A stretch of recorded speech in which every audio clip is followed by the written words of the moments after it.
అందరికీ నమస్కారం. Telugu one daily news bulletin కి స్వాగతం. జనవరి 10, 2021 ఈనాటి ముఖ్యాంశాలు. అరబిందో హెటిరో భూ కేటాయింపుల కేసులో విచారణకు హాజరు కావాల్సిందిగా ఆంధ్రప్రదేశ్ ముఖ్యమంత్రి వైఎస్ జగన్మోహన్ రెడ్డికి ఎన్ఫోర్స్మెంట్ డైరెక్టరేట్ ఈడీ కోర్టు సమన్లు జారీ చేసింది. ఈ నెల 14న విచారణకు హాజరు కావాలని ఆదేశించింది. అరవిందో హెటిరో సంస్థలకు భూ కేటాయింపుల ఛార్జ్ షీట్ ఇటీవల నాంపల్లి కోర్టు నుంచి ఈడీ కోర్టుకు బదిలీ అయిన నేపథ్యంలో ఈ సమన్లు జారీ అయ్యాయి. ఛార్జ్ షీట్ విచారణ స్వీకరించిన కోర్టు సీఎం జగన్తో పాటు Vijayasai Reddy, Hetero director Srinivasa Reddy, Aurobindo MD Nityananda Reddy, PV Rajendra Prasad Reddy, Trident life sciences director Chandra Reddy, retired IAS BP ఆచార్యులకు court సమన్లు జారీ చేసింది. ఎన్నికల నోటిఫికేషన్ వెంటనే ఉపసంహరించుకోవాలని ఏపీ ఎన్జీఓ రాష్ట్ర అధ్యక్షుడు చంద్రశేఖర్ రెడ్డి డిమాండ్ చేశారు. కోవిడ్ స్ట్రెయిన్, బర్డ్ ఫ్లూ లాంటివి ప్రబలుతున్న కారణంగా ఎన్నికలు నిలుపుదల చేయాలన్నారు. లేని పక్షంలో ఎన్నికల విధులు బహిష్కరిస్తామని, అవసరమైతే న్యాయస్థానాలను ఆశ్రయిస్తామని హెచ్చరించారు. తెలంగాణలో గత 24 గంటల్లో కొత్తగా 298 కరోనా కేసులు నమోదయ్యాయి. గత 24 గంటల్లో కరోనాతో 2 ప్రాణాలు కోల్పోగా అదే సమయంలో 474 మంది కోలుకున్నారు. రాష్ట్రంలో నమోదైన మొత్తం కరోనా కేసుల సంఖ్య 2,89,433కు చేరింది. మృతుల సంఖ్య 1,563కు పెరిగింది. తెలంగాణలో ప్రస్తుతం 4,822 యాక్టివ్ కేసులున్నాయి.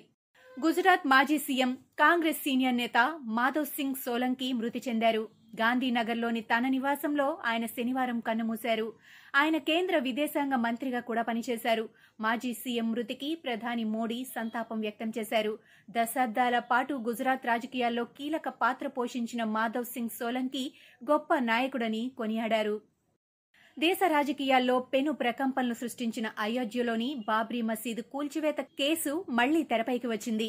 మసీదు కూల్చివేత స్థలంలో నూతన రామమందిరం రూపుదిద్దుకుంటున్న తరుణంలో అలహాబాద్ హైకోర్టు ముందు దాఖలైన పిటిషన్ బీజేపీ సీనియర్ నేతల్లో గుబులు రేపుతోంది.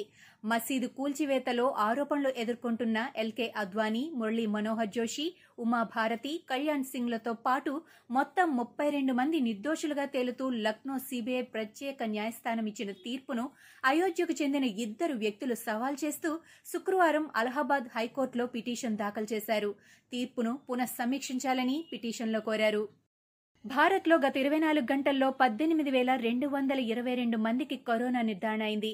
దేశంలో నమోదైన మొత్తం కరోనా కేసుల సంఖ్య 1,41,639కి చేరింది. గడిచిన 24 గంటల సమయంలో 228 మంది కరోనా కారణంగా మృతి చెందారు. దీంతో మృతుల సంఖ్య 1,50,798కి పెరిగింది. ప్రస్తుతం భారత్లో 2,24,190 యాక్టివ్ కేసులున్నాయి. కరోనా విజృంభణతో బ్రెజిల్ వణికిపోతున్న విషయం తెలిసిందే. ఈ నేపథ్యంలో వ్యాక్సిన్ కోసం ఆ దేశం ఎదురు చూపులు చూస్తోంది. భారత్కు చెందిన కంపెనీలతో వ్యాక్సిన్ కోసం ఇప్పటికే బ్రెజిల్ ఒప్పందం కుదుర్చుకుంది. దీంతో వ్యాక్సిన్ను త్వరగా పంపాలంటూ భారత్ ప్రధాని నరేంద్ర మోడీకి బ్రెజిల్ అధ్యక్షుడు జైర్ బోల్సోనారో లేఖ రాశారు. బ్రెజిల్లో మ్యూనైజేషన్ ప్రోగ్రాంను అత్యవసరంగా అమలు చేయాల్సిన అత్యవసరం ఉందని, అందుకే భారత్లో ఆక్స్ఫర్డ్ ఆస్ట్రాజెనికా సౌజన్యంతో అభివృద్ది చేసిన కోవిషీల్డ్ కోసం ఇప్పటికే ఆర్డర్ చేసుకున్న 2 మిలియన్ల డోసులను వీలైనంత త్వరగా పంపించాలని ఆయన లేఖలో పేర్కొన్నారు.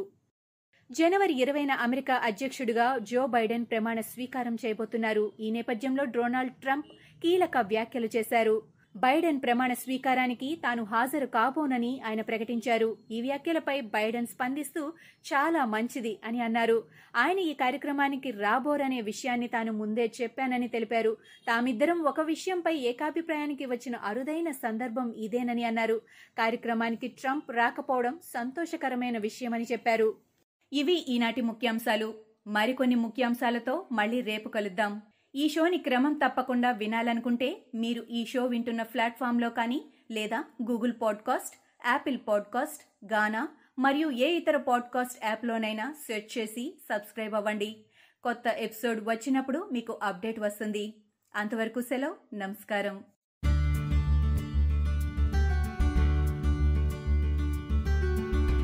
తెలుగు సాహిత్యంలో మంచి రచయితల ఉత్తమ కథల్ని ఎంపిక చేసి కథావాహిని ద్వారా వారం వారం వినిపిస్తున్నాము.